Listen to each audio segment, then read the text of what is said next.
speed ahead. That's what all these are telling you. And your prediction for the market rise over the next 6 months is negative?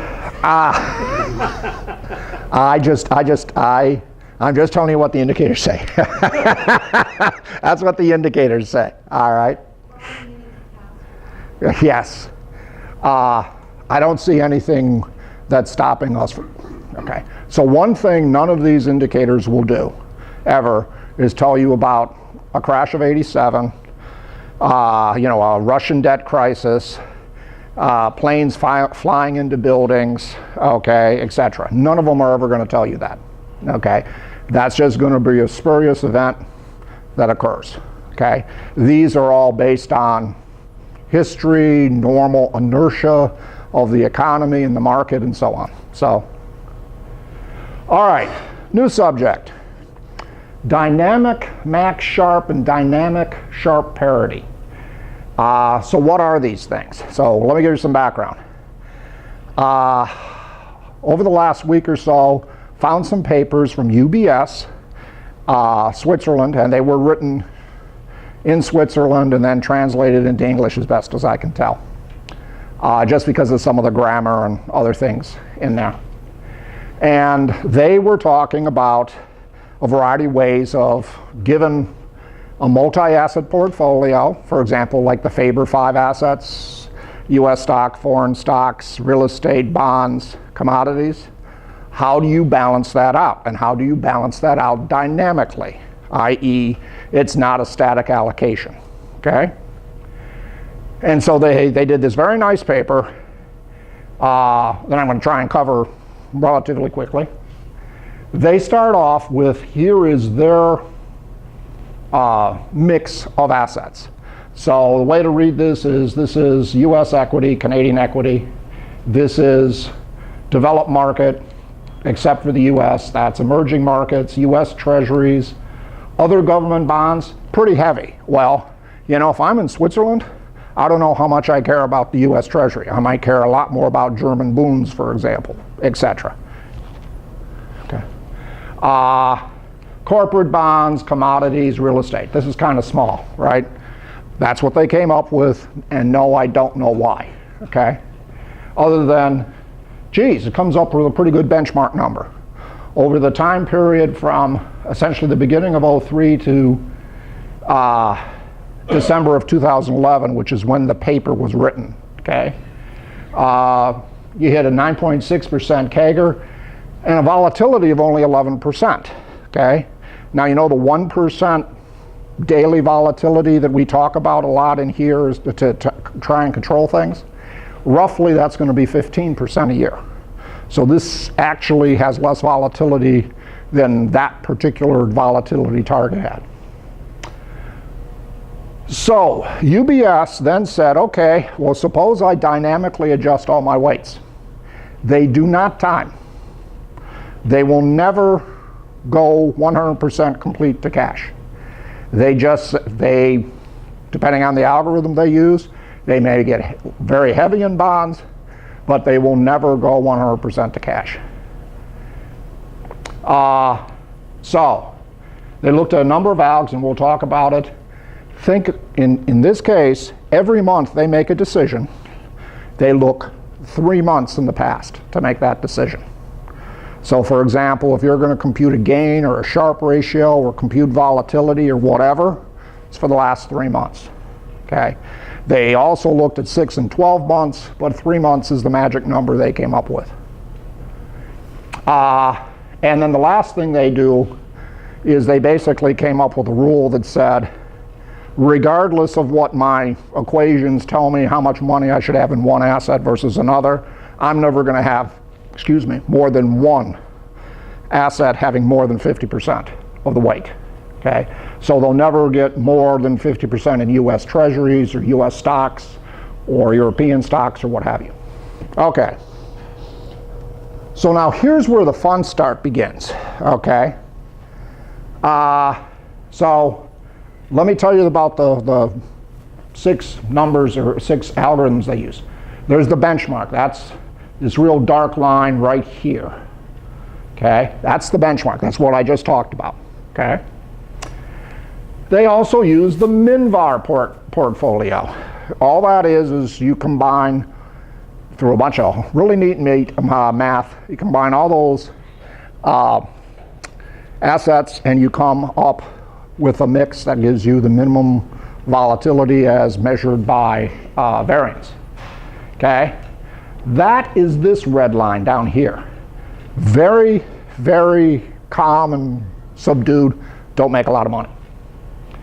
Max Sharpe, okay? Guess which one that is? It's that one, okay? In that particular case, what they do is they figure out the Sharpe ratios every month for over the last 3 months, and then the higher Sharpe you have, the more money you get, okay? So if you're performing well in the Sharpe sense, not in just the pure gain sense, you get more money. If you're not, you don't get much money. Now, one of the interesting things to think about is, there are times, oh yes sir. You say you're performing well in the Sharpe sense. You talk about individual assets or portfolio? Individual assets. So they go through, and taking the Faber 5 for a second, they would go through and every month, looking back 3 months, they would figure out the Sharpe ratio. And then they, based on what the Sharpe ratios are, they would weight how much money they put in every month. I read the same paper, but came up with it. That's my, okay, so that's my understanding, okay? Generally, the maximum Sharpe ratio is just standard portfolio optimization, right? It's just modern portfolio. Yep. So I'm just kind of curious that they would use that name to mean something different. Yes. Yep, understood. So one item that comes up here is, and think about, you've got a crash, we're in 2008, 2009. The Sharpe ratios of many, many things will be negative, okay? And so what do you do when you have most of your portfolio having negative Sharpe, okay? In their case, effectively what they end up doing is they say, in those cases, I start doing a MinVar portfolio, okay? So they actually switch the algorithm they're using while they do this, okay? And then when you get positive Sharpe again, and there's a particular test in terms of what's called the Tangency Portfolio, they go back to Sharpe, okay? From a simplistic viewpoint, geez, I got a lot of negative Sharpes, I go to MinVar. Okay, that's effectively what they did. Equal weight is very complex. It's exactly what it sounds like. Equal weight everything, that's this gray line in there. Risk weight is the sort of thing that we've looked at in here before, where every 3 months, depending on how much risk you have, and that's variance or standard deviation, the less volatile you are, it's sort of the inverse of volatility, right? The more volatile you are, the less money you get, okay? It's not MinVar, that's something different. This is just you take the variations, the volatility, and you do a very simple weighting based on the volatility of every asset. The volatility target, and don't ask me why they do this, that's what they did. Effectively, they set that to be 50% benchmark and 50% cash. That's all they do, okay? So they're all, that's all that particular mix is. Now, blah, blah, blah. Geez, the whole reason I'm up here is because this maximum Sharpe looks pretty interesting, okay? Here's the drawdown curves. Here is basically the benchmark, okay? The benchmark isn't that bad. In the years when the S&P 500 had a benchmark, using that as a benchmark, it was down 55, 56%. This guy's down 35%. Okay, so just by the mix of assets, they didn't do that bad. But both maximum Sharpe and the MinVar is up here, and it's less than 15% drawdown. Okay, so for those of you who are real interested in minimizing drawdown and having a straight line in terms of an equity curve and so on, this is not bad, okay? And when you can actually make money and not look like the Minvar portfolio down here, that gets you real interested, okay? By the way, in case anyone who wants to know, they did no leverage in any of this. This is just pure assets. They didn't lever the bonds up. They didn't lever stocks up, okay? So what do you do when some of your Sharpe ratios are negative? Excuse me? What do you do when some of your Sharpe ratios are negative? Well, being very specific, I think it's called the Tangency Portfolio. The Tangency Portfolio is the maximum Sharpe portfolio. That's right. And there's two ways you can get that. Most of the time, if you think about, let's say you're in a positive environment, the Tangency Portfolio is just the risk-free rate, in our case the T-bills, and having the tangency line come down on the efficient frontier curve that we all know and love. Okay, that's all that is. However, when it's negative, okay, or at least some are negative, instead of being on top and positive, it's on the bottom. And the Tangency Portfolio is actually, quote, negative. Yeah? Well, I think in reading it, what I interpreted was when you compute the return of the Tangency Portfolio on the upper range, if that's negative, then you go to the min-par. So you don't have to worry about how many individual Sharpe ratios. Yeah, it's all the way they do it. It's based on the Tangency Portfolio. Okay. Now the way in the posting, what I originally did is I said, hey, if you've got some negative Sharpes and so on, just end up going with cash. Okay. What they did was actually better in some sense of the word. Okay. All right. So, what are the numbers? Here's the numbers, okay? Minvar, Sharpe 1.2, max Sharpe 1.7. Minvar volatility 3.7 versus 7.3 for the max Sharpe. Minvar's roughly half the volatility. Excess return 4.4 versus 12.5. So you get 8% more per year over this time period. And CAGR is 6.7 versus 14.9, okay? Drawdowns, maximum loss 12.7 versus 13.4. Now again, one of the reasons are when you're in that negative Sharpe sort of situation, they use Minvar, okay? So it's sort of like they're kind of cheating, okay? So remember that, okay? And then volatility 6.2 versus 8.6. And again, our 1% rule, if everything was perfect, is more like 15%. The Sharpe ratio of your maximum Sharpe portfolio would never turn negative unless all the assets were going down, wouldn't it? For the most part, yes. Meaning, if they have an example in the 2011 paper where almost all the assets are in fact negative. In fact, the only two assets that are positive, as I remember, is U.S. government T-bills, and I think gold was positive. Everything else was negative in terms of gains.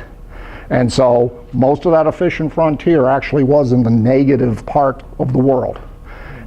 So that's why you ended up obeying the rules, so to speak. That's why you ended up with instead of having a tangency line that's like this, you wound up with a tangency line that was like that.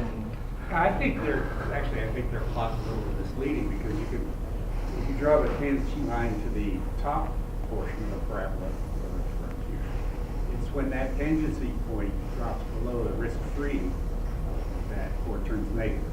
Mm-hmm. That's when you switch to the They showed a tangency line on the bottom when they were up. Right. Yeah, so it's when you can't draw, when the tangency law you have. When the tangency line is slope is negative. Yeah, yeah. Okay. If you didn't get a lot of that, don't worry too much about it, okay? Because number one, as I said in the post, and you can hear even here, you know, there's a little bit of question about, well, what exactly did they do? The paper isn't, there's a lot of interpretation in the paper. I'll leave it like that.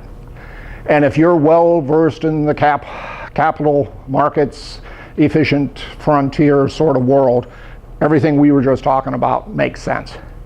If, for those of you who don't have that on the very tip of your fingers, okay, think of about it as, hey, in 2009, virtually everything's negative with respect to bonds, and effectively they switched into looking for minimum variation, okay, or the MinVar portfolio. So where did they get the parameters for the MinVar portfolio? The 3-month look back again? 3 months.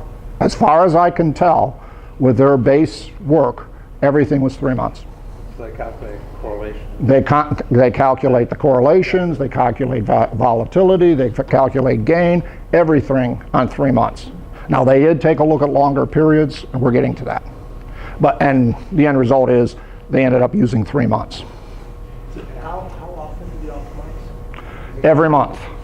The original paper, everything you're seeing here, 3-month look back. 3-month look back every month. Okay? Since there's sometimes a monthly cycle, do they do it end of month, middle of month? Or do they? My assumption is they did it at the end of the month. Okay? And they applied it the next day. That's my assumption. Okay? All right. So now what does let's see, did I go 2 or 1? Okay, here we go. So what does all this look like in terms of where's your money? Okay? This is the MinVar portfolio. And I know you guys can see all this in infinite detail. Okay? See these little red lines down here, these little humps? That's equity. That's stock. Okay, if you get the idea you don't have a lot of money in it, you got the right idea. Okay? The next one is government bonds. Okay? And you can see around 2008, 2009, you had 60-70% in government bonds. Everything else, this lighter orange or whatever the hell color that is, that's corporate bonds. Okay? And oh yeah, see this pink stuff? This is commodities, and that gray stuff up top, that's REITs. So this gives you a pretty good idea of just where you have your money. It's a very, and this is not surprising, MinVar, right? You want to not have much volatility. Well, you end up a lot of bonds. Maximum Sharpe ratio looks like the way I drive or something. And you can see that there are times when dark red again is equity, they get up to 60%. You can see bonds do, in fact, around 2008, 2009, you do get a high percentage of bonds. However, the pink stuff, there are times when you get lots of commodities. There are times when you get a fair amount of REITs. So it's much more equal in some sense. And they have this one really neat chart that shows this weighting in a different way that really shows how much more equal in some sense Max Sharpe is. It's interesting. So in 2010, 2009, they're all in government bonds? 2008, there's government bonds and some amount of corporate. I mean, I'm just saying, as the 2008 recession came out, roaring, they were in corporate bonds. Yep. Well, they were using the MinVar. Well, depends where we are in 2008. No, I'm talking about the Max Sharpe. Max Sharpe. Max Sharpe. Yeah, 2000. This is January. I think January 2010. Yeah, well, January 2010. Yeah, they're 100% bonds. yeah, they're heavy in bonds. You're right. Okay. So how do they switch between Sharpe and MinVar? The only time they switched between MinVar and Sharpe is when they got that negative tangency portfolio. That's the only time. So practically speaking, in the test period, they only used MinVar during 2008 and 9, and I don't know the exact dates. Yep.